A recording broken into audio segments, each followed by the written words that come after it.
नमस्कार दोस्तों, स्वागत है आप सभी का MNGKGS पॉइंट में। आप सभी दोस्त लोग कैसे हैं? हम उम्मीद करते हैं कि बहुत अच्छे होंगे। दोस्तों, आज के इस वीडियो में हम लेके आए हैं लुसेंट किताब का निचोड़ टॉप GKGS के 100 प्रश्न को। दोस्तों, आज के इस वीडियो में हम एक रिवीजन के तौर पे करने वाले हैं। दोस्तों, आज के इस वीडियो में जो 100 हम जीके जीएस के प्रश्न करवाने वाले हैं, ये शानदार प्रश्न है और एग्जाम में पूछे गए प्रश्न है। अगर दोस्तों आप लोग भारत के किसी भी एग्जाम का तैयारी कर रहे हैं तो इस वीडियो को पूरा जरूर देखिए और इसमें जो 100 प्रश्न है साथी, इन्हें आप याद जरूर कर लीजिए। दोस्तों, एक बात हम जरूर बोलेंगे, आप लोग वीडियो के अंत में कमेंट बॉक्स में जरूर बताइएगा इस 100 प्रश्न के अंतर्गत आप कितने प्रश्न का सही से उत्तर दे पाए। इससे दोस्तों क्या होगा, तो आपके एग्जाम की तैयारी का पता चलेगा जो आपका तैयारी किस प्रकार का है। तो चलिए साथी, बिना समय को देर किए आज की इस जीके जीएस की वीडियो को हम और आप मिलके शुरू करते हैं। आज का दोस्तों फर्स्ट क्वेश्चन है, जमशेदपुर किस नदी के तट पर स्थित है? तो जमशेदपुर जो है दोस्तों, यह स्वर्णरेखा नदी के तट पर स्थित है। और जमशेदपुर जो दोस्तों है, यह आप बोल सकते हैं जो झारखंड राज्य में है जमशेदपुर। झारखंड का बात करते हैं तो झारखंड दोस्तों 15 नवंबर 2000 ईस्वी को बिहार राज्य से अलग होकर नया राज्य बना। अगले प्रश्न की तरफ बढ़ते हैं। प्रश्न कहता है, काले वस्त्रों के मुकाबले श्वेत वस्त्र शीतल क्यों होता है? दोस्तों, इसका कारण क्या है? तो उनके पास जो भी प्रकाश पहुंचता है उसे वे परावर्तित करते हैं, यही इसका कारण हो जाएगा। और आप बोल सकते हैं श्वेत वस्त्र काले वस्त्रों की तुलना में अधिक ठंडे होते हैं, यह भी आप बोल सकते हैं। अगला प्रश्न देखिए दोस्तों, प्रश्न कहता है 1949 में गठित राष्ट्रीय आय समिति का अध्यक्ष कौन थे? 1949 में गठित पूछा जा रहा है तो PC महालनोबिस बोलिएगा। दोस्तों, अगर बात करते हैं हम दूसरी पंचवर्षीय योजना का, तो दूसरी पंचवर्षीय योजना PC महालनोबिस मॉडल पर ही आधारित है। अगर दोस्तों प्रथम पंचवर्षीय योजना का बात करते हैं तो हेरोल्ड डोमर मॉडल पर आधारित थी। टोटल 12 गो पंचवर्षीय योजनाएं आया। योजना आयोग दोस्तों याद रखिएगा पंचवर्षीय योजना को तैयार करने का काम करता था। नेक्स्ट क्वेश्चन ये रहा दोस्तों। क्वेश्चन कहता है, माउंट एवरेस्ट पर पहुंचने वाली पहली भारतीय महिला कौन थी? तो पहली भारतीय महिला बछेंद्री पाल हो जाते हैं। कौन हो जाते हैं दोस्तों? तो आप याद रखिएगा बछेंद्री पाल। और बोल सकते हैं साथी, आप याद रखिएगा 23 मई। क्या दोस्तों? तो 23 मई 1984 को उन्होंने माउंट एवरेस्ट की चोटी पर चढ़कर इतिहास बनाया, बछेंद्री पाल। माउंट एवरेस्ट जो है यह है आपको नेपाल में, और नेपाल में इसको सागर माथा के नाम से जाना जाता है। हिमालय की सबसे ऊंची चोटी पूछा जाए तो माउंट एवरेस्ट आप बोलिएगा। और दोस्तों इसकी जो कुल ऊंचाई है 8,848 मीटर। कभी कभी परीक्षा में 8,850 मीटर भी दिया रहता है, तो आप ऑप्शन देख के आंसर को लॉक कीजिएगा। प्रश्न कहता है, जैसे जैसे अर्थव्यवस्था विकसित होती है राष्ट्रीय आय में तृतीय क्षेत्र का योगदान। दोस्तों तृतीय क्षेत्र का योगदान बढ़ता जाता है। ऑप्शन सी को आप लॉक कर लीजिए। साथ ही अगर हम बात करते हैं तृतीय क्षेत्र का, तो तृतीय क्षेत्र को सेवा क्षेत्र कहा जाता है और प्राथमिक क्षेत्र को दोस्तों कृषि क्षेत्र कहा जाता है, याद रखिएगा। और द्वितीय क्षेत्र को साथी औद्योगिक क्षेत्र के नाम से जाना जाता है। नेक्स्ट क्वेश्चन, इंटरपोल का मुख्यालय कहाँ स्थित है? दोस्तों इंटरपोल का हेडक्वार्टर आपसे पूछा जा रहा है तो लियोन, फ्रांस के लियोन में है। ऑप्शन ए को यहाँ पर लॉक कर लीजिए। नेक्स्ट क्वेश्चन, थर्मल फ्लास्क के आविष्कारक। दोस्तों इसका सही जवाब है डिवार। पहला ऑप्शन ही यहाँ पर सही जवाब हो जाएगा। नेक्स्ट क्वेश्चन देखिए। क्वेश्चन कहता है, राष्ट्रीय चिकित्सक दिवस प्रतिवर्ष डैश को मनाया जाता है? तो राष्ट्रीय चिकित्सक दिवस दोस्तों 1 जुलाई को मनाया जाता है। कब? 1 जुलाई के दिन। ऑप्शन ए को आप लॉक कर दीजिए। इसका उत्तर दीजिए मेरे साथी। केंद्रीय सांख्यिकी संगठन, जिसको CSO बोला जाता है, कहता है इसकी स्थापना कब हुई। इसका स्थापना हुआ 1951 में, बोल सकते हैं CSO का स्थापना हुआ। कौन व्यक्ति मंत्री परिषद का सदस्य हो सकता है? तो कौन व्यक्ति दोस्तों हो सकता है? तो आप बोल सकते हैं संसद का सदस्य। और साथ ही अगर हम बात करते हैं संसद का, तो संसद जो है यह अनुच्छेद 79 में है। संसद के अगर आपसे दोस्तों सदन पूछ लिया जाए तो इसके 3 गो सदन है, राज्यसभा, लोकसभा और राष्ट्रपति। दोस्तों याद रखिएगा, संसद के अंग पूछ लिया जाए तो 2 गो अंग है, राज्यसभा और लोकसभा। Next question. क्वेश्चन कहता है उबलते जल द्वारा जलने की तुलना में भाप द्वारा जलना अधिक कष्टदायक यानी गंभीर होता है। इसका कारण है भाप में गुप्त ताप होता है, इसीलिए। Next question. क्वेश्चन कहता है निम्नलिखित लोकसभा अध्यक्षों में किसका कार्यकाल सबसे लंबा रहा? दोस्तों आप बोल सकते हैं बलराम जाखड़ का। ऑप्शन डी लॉक कर लीजिए। दोस्तों नीलम संजीव रेड्डी का बात करते हैं तो यह निर्विरोध, याद रखिएगा, निर्विरोध चुने जाने वाले राष्ट्रपति हो जाते हैं भारत के। Next question. क्वेश्चन कहता है किसी पदार्थ के एकांक द्रव्यमान का ताप 1 डिग्री सेल्सियस बढ़ाने में लगी उष्मा है, तो आप बोल सकते हैं विशिष्ट उष्मा। कई बार यह प्रश्न पूछा गया है, विशिष्ट उष्मा आप बोल सकते हैं। राष्ट्रपति कानूनी मामलों में किससे परामर्श ले सकता है? तो सर्वोच्च न्यायालय से। दोस्तों किससे? सर्वोच्च न्यायालय से आप बोल सकते हैं। नेक्स्ट क्वेश्चन की तरफ बढ़ते हैं। दोस्तों क्वेश्चन कहता है अच्छे उत्सर्जक अच्छे अवशोषक होते हैं, यह नियम है। तो यह नियम है किरचॉफ साहब का। ऑप्शन ए सही उत्तर हो जाएगा। अगला प्रश्न। प्रश्न कहता भारतीय संविधान की कौन सी विशेष व्यवस्था इंग्लैंड से ली गई है? तो इंग्लैंड से संसदीय प्रणाली को लिया गया है। और ब्रिटेन दोस्तों, यानी इंग्लैंड से बोल सकते हैं ब्रिटेन से राष्ट्रपति का पद भी लिया गया है। और बोल सकते हैं एकल नागरिकता भी दोस्तों यहीं से लिया गया है। मूल अधिकार का बात करते हैं तो USA देश के संविधान से इसको ग्रहण किया गया है। राष्ट्रीय आय है, साथ ही राष्ट्रीय आय है उत्पादन लागत पर निलंब राष्ट्रीय उत्पाद। ऑप्शन बी को यहाँ पर आप लॉक कर सकते हैं।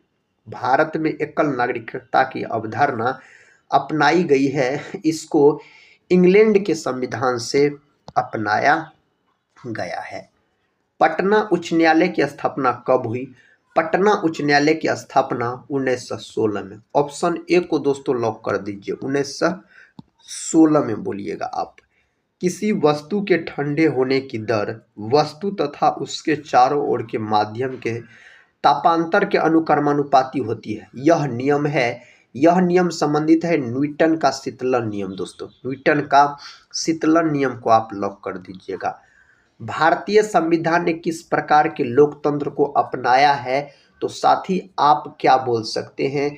इसका सही जवाब याद रखिएगा, लोकतांत्रिक गणतंत्र बोल सकते हैं दोस्तों। ऑप्शन डी सही उत्तर हो जाएगा। क्या हो जाएगा? ऑप्शन डी को आप लॉक कर सकते हैं। Next question. क्वेश्चन कहता है जो विधानसभा अध्यक्ष यानी स्पीकर अपना त्याग पत्र किसको देता है? यह विधानसभा उपाध्यक्ष को। ऑप्शन डी को लॉक कर लीजिए। दोस्तों मुख्यमंत्री याद रखिएगा, राज्यपाल को राष्ट्रपति याद रखिएगा, जो उप राष्ट्रपति को देगा। अगले प्रश्न की तरफ बढ़ते हैं। दोस्तों प्रश्न कहता है जो भारत की राष्ट्रीय आय अनुमानित होती है, तो भारत की राष्ट्रीय आय अनुमानित होता है केंद्रीय सांख्यिकी संगठन के द्वारा। अगला प्रश्न है मंत्री परिषद में निम्नलिखित में से कौन शामिल नहीं रहता है? इनमें से संसदीय सचिव बोल सकते हैं शामिल नहीं रहता है। पंचायतों के द्वारा कौन सा कर वसूला जाता है? तो स्थानीय मेलों का कर बोल सकते हैं आप। Next question. कहता है भारत के प्रथम उप प्रधानमंत्री दोस्तों यानी गृह मंत्री पूछा जा रहा है सरदार वल्लभ भाई पटेल, इसको भारत का बिस्मार्क भी कहा जाता है। और मौलाना अबुल कलाम आज़ाद का बात करते हैं तो स्वतंत्र भारत के प्रथम शिक्षा मंत्री हो जाते हैं। इसी के जन्म दिवस को 11 नवंबर के दिन शिक्षा दिवस के रूप में मनाया जाता है। किस राज्य की प्रति व्यक्ति यह सबसे अधिक है? तो मेरे साथी यहाँ पर आप गोवा को लॉक कर सकते हैं, गोवा को। तानसेन का मूल नाम दोस्तों, तानसेन का मूल नाम पूछा गया है, इसका सही जवाब हो जाएगा रामतनु पांडे। साथ ही अगर हम बात करते हैं बिहार पुलिस एग्जाम का तो उसमें कई बार यह प्रश्न पूछा गया प्रश्न है, आप पेपर देख सकते हैं। मानव तस्करी और जबरन श्रम के तहत प्रतिबंधित है दोस्तों, बोल सकते हैं शोषण के विरुद्ध अधिकार। नेक्स्ट क्वेश्चन की तरफ बढ़ते हैं। क्वेश्चन कहता है भारत में चालू मूल्यों पर प्रति व्यक्ति न्यूनतम आय वाला राज्य है? तो दोस्तों बिहार है। बिहार दिवस मनाया जाता है 22 मार्च के दिन, और 22 मार्च के दिन विश्व जल दिवस के रूप में भी मनाया जाता है। निम्नलिखित में से किस राज्य का गठन 1987 में हुआ था? 1987 में दोस्तों यहाँ पर आप मिजोरम का बोल सकते हैं, 1987 में हुआ था। 1857 में ईस्वी में सिपाही विद्रोह कहाँ से प्रारंभ हुआ? तो दोस्तों यह उत्तर प्रदेश के मेरठ से शुरू हुआ था। पूर्ण रूप से 10 मई को उत्तर प्रदेश के मेरठ से शुरू हुआ था। नेक्स्ट क्वेश्चन है राष्ट्रीय पर्यावरण इंजीनियरिंग अनुसंधान संस्थान कहाँ स्थित है? यह स्थित है नागपुर, महाराष्ट्र के दोस्तों नागपुर में यह स्थित है। बल की परिभाषा आती है न्यूटन के किस नियम से? तो गति के पहले नियम से बल का परिभाषा मिलता है। कहता है आरबीआई के पहले भारतीय गवर्नर कौन थे? भारतीय गवर्नर पूछा जाए तो सीडी देशमुख याद रखिएगा दोस्तों, ऑप्शन ए को लॉक कर लीजिए। कहता ड्रेन का सिद्धांत किसने प्रतिपादित किया था? यह सिद्धांत दिया गया दादा भाई नौरोजी के द्वारा, यह सिद्धांत दिया गया। नवजात शिशु के अध्ययन को क्या कहते हैं? इसको बोल सकते नियोनेटोलॉजी के अंतर्गत रखा जाता है। सर्वोच्च न्यायालय के प्रथम मुख्य न्यायाधीश कौन थे? तो साथी बोल सकते हैं हीरालाल जे कान्या। ऑप्शन ए को आप सभी दोस्त लोग लॉक कर लीजिए। भारत में राष्ट्रीय आय की गणना किस विधि का प्रयोग किया जाता है दोस्तों?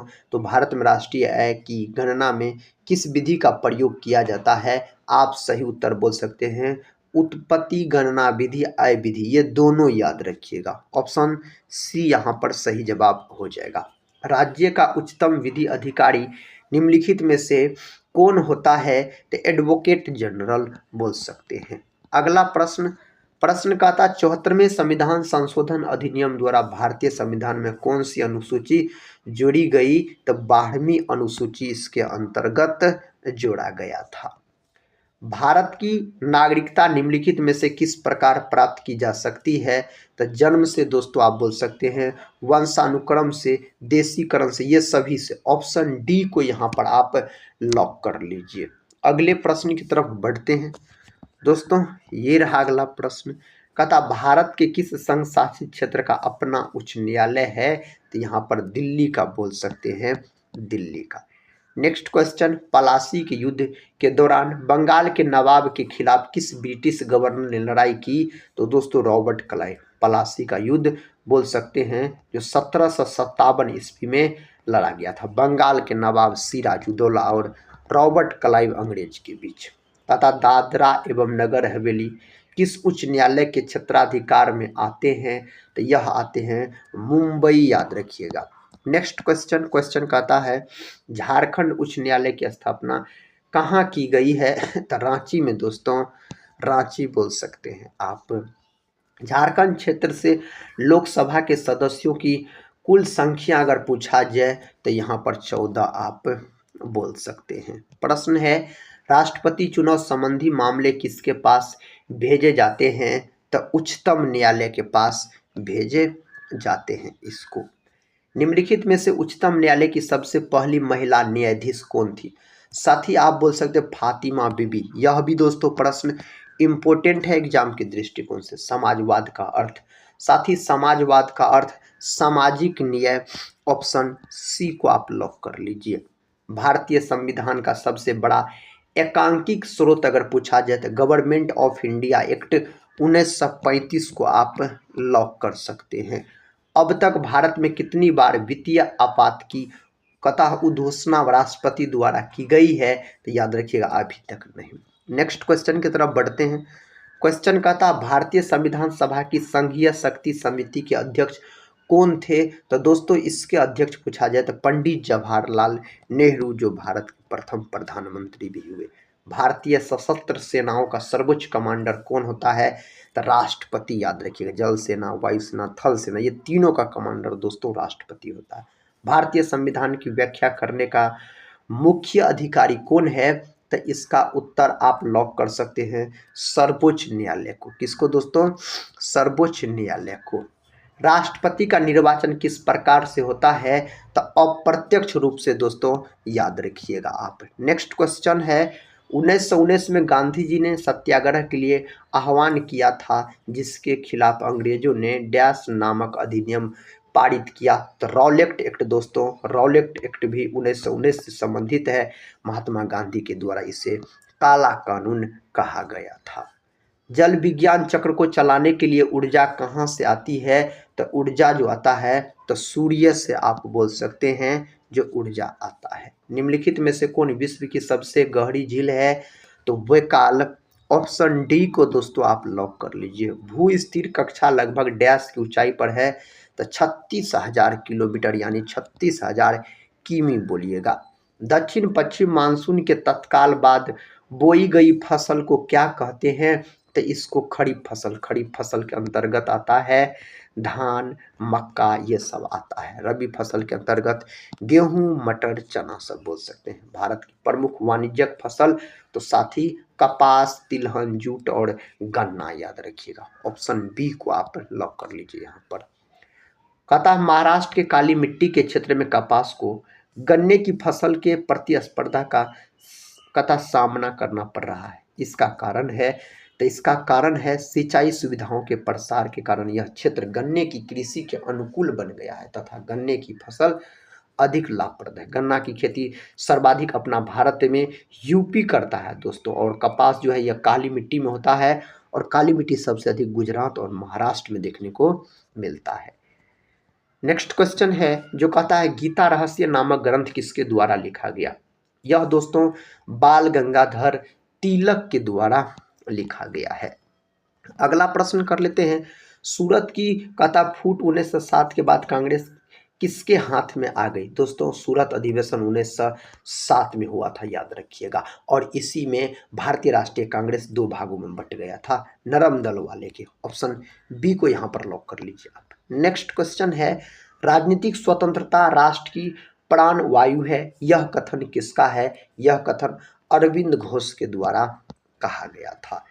नेक्स्ट क्वेश्चन कर लेते हैं। कहता निम्नलिखित में से कौन लोक नृत्य पंजाब से संबंधित है? गिद्धा और भांगड़ा, यह लोक नृत्य पंजाब राज्य से संबंधित है। 1833 के चार्टर अधिनियम के प्रावधान के तहत भारत का पहला गवर्नर जनरल कौन बना? तो दोस्तों आप बोल सकते हैं लॉर्ड विलियम बेंटिक का बात करते हैं। Option D. कहता पोतगाह सिंधु घाटी सभ्यता के निम्नलिखित में से किस स्थान पर पाया जाता है? तो यह दोस्तों लोथल, लोथल जो है मेरे साथी यह है गुजरात में भोगवा नदी के तट पर स्थित है। कालीबंगा का शाब्दिक अर्थ काली रंग की चूड़ी, और कालीबंगा जो है यह है आपको राजस्थान में बोल सकते हैं। डॉक्टर सीवी रमन को उनके कार्यों के लिए 1930 में नोबेल पुरस्कार से सम्मानित किया गया, प्रकाश के प्रकीर्णन की खोज के लिए, दोस्तों याद रखिएगा आप। और दोस्तों नोबेल पुरस्कार की शुरुआत 1901 ईस्वी में हुई बोल सकते हैं। नेक्स्ट क्वेश्चन की तरफ बढ़ते हैं। क्वेश्चन कहता है डैश मानव की सबसे छोटी ग्रंथि है? मानव शरीर की सबसे छोटी ग्रंथि पूछा जाए तो पिनियल ग्रंथि, याद रखिएगा। पिनियल ग्रंथि ऑप्शन में नहीं दिया रहेगा, तो अब दोस्तों आप किसको लॉक कीजिएगा?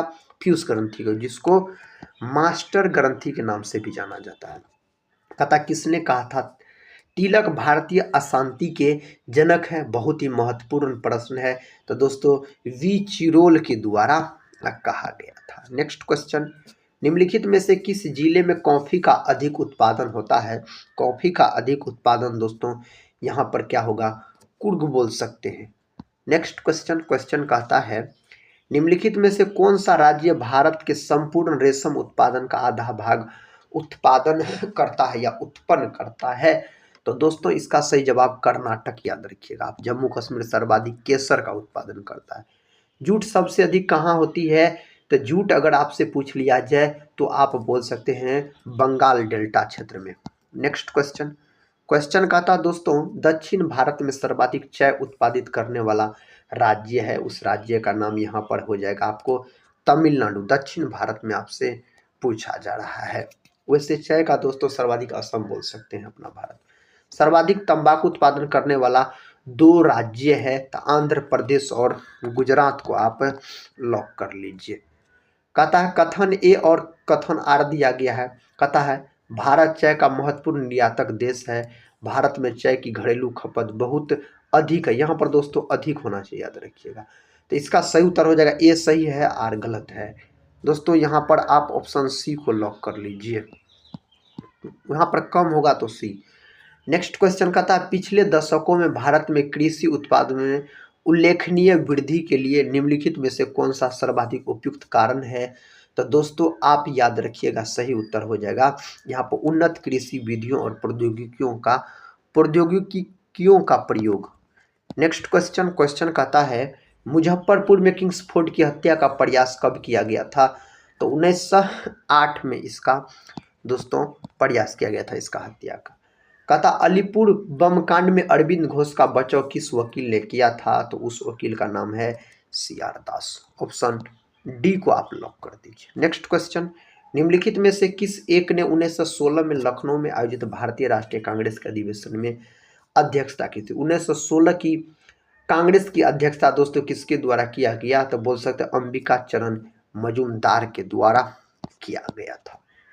नेक्स्ट क्वेश्चन निम्नलिखित में से किस कारागार में पंडित राम प्रसाद बिस्मिल को फांसी दी गई? तो दोस्तों याद रखिएगा गोरखपुर में दिया गया था। अगला प्रश्न ये रहा राम प्रसाद बिस्मिल रोशन सिंह और राजेंद्र लाहिड़ी के बीच क्या समानता है? तो इसके बीच वे काकोरी षड्यंत्र मामले से संबंधित थे। अगला प्रश्न कर लेते हैं। कहता है केंद्रीय उपोष्ण बागवानी संस्थान कहाँ अवस्थित है? यह है बंगलुरु में। और इसरो का भी मुख्यालय पूछ लिया जाए तो बंगलुरु में। गन्ना अनुसंधान संस्थान या औषधि अनुसंधान संस्थान पूछा जाए तो लखनऊ, जिसको नवाबों का शहर कहा जाता है।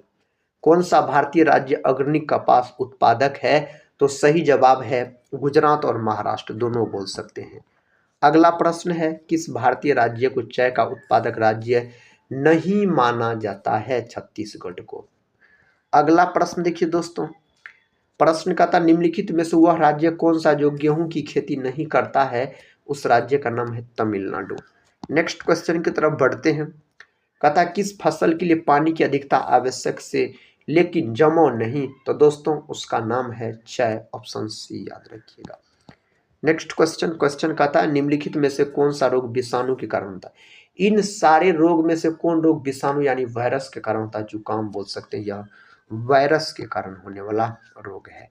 द्रव्यमान का SI इकाई क्या है? दोस्तों द्रव्यमान का SI इकाई अगर आपसे पूछ लिया जाए तो किलोग्राम याद रखिएगा, किलोग्राम। निम्नलिखित में से कौन एक समुद्री राष्ट्रीय उद्यान है? आप बोल सकते हैं मन्नार की खाड़ी। ऑप्शन डी को आप लॉक कर सकते हैं। रेशा फसलें निम्नलिखित में से कौन सी है? तो दोस्तों याद रखिए कपास, सन, जूट बोल सकते हैं, यह रेशा फसल के अंतर्गत आता है। भारत में रेशम का सबसे अधिक उत्पादन करने वाला राज्य कर्नाटक, आंध्र प्रदेश, असम, पंजाब। ये चार ऑप्शन दिए गए हैं। कर्नाटक को आप लॉक कर देते हैं तो सही उत्तर यहाँ पर होना चाहिए। फल उत्पादन भारत का विश्व में कौन सा स्थान है? तो दोस्तों दूसरा स्थान। पहला स्थान पर चाइना आप बोल सकते हैं। नेक्स्ट क्वेश्चन सब्जी उत्पादन में भारत का विश्व में कौन सा स्थान है? तो द्वितीय स्थान बोल सकते हैं। दूध उत्पादन में अपना भारत का प्रथम स्थान है। भारत में बृहद पैमाने पर जूट की खेती किस नदी के क्षेत्र में की जाती है? दोस्तों हुगली। ऑप्शन यहाँ पर सी सही उत्तर हो जाएगा। कोलकाता जो है हुगली नदी के तट पर स्थित है। भारत में प्राकृतिक रबर का सबसे अधिक उत्पादन कथा किस राज्य में होता है, तो बोल सकते हैं केरल। और दोस्तों रबर का उत्पादन सर्वाधिक कौन देश करता है, तो याद रखिएगा आप, थाईलैंड करता है। थाईलैंड को सफेद हाथियों के देश के नाम से भी जाना जाता है। नेक्स्ट क्वेश्चन और इस वीडियो का आखिरी क्वेश्चन है, प्राकृतिक रबर के उत्पादन भारत का विश्व में कौन सा स्थान है, तो दोस्तों आप बोल सकते हैं चौथा, ऑप्शन सी को लॉक कर दीजिए। तो मेरे दोस्त ये थे आज की इस वीडियो में टॉप, याद रखिएगा, जीके जीएस के 100 प्रश्न जिसको हम कम समय में एक रिवीजन के तौर पे करवा दिए। दोस्तों हम उम्मीद करते हैं इस वीडियो को आप लोग पूरा जरूर देखे होंगे। अगर इस वीडियो को पूरा देखे हैं तो कमेंट बॉक्स में जरूर बताइएगा इस 100 प्रश्न के अंतर्गत आप कितने प्रश्न का सही से उत्तर दे पाए। दोस्तों टेलीग्राम चैनल से नहीं जुड़े होंगे तो जरूर जुड़ जाइएगा, जिसका लिंक इस वीडियो के डिस्क्रिप्शन बॉक्स में दिया गया है। तो हम मिलते हैं नेक्स्ट वाली वीडियो के साथ, तब तक के लिए जय हिंद, जय भारत।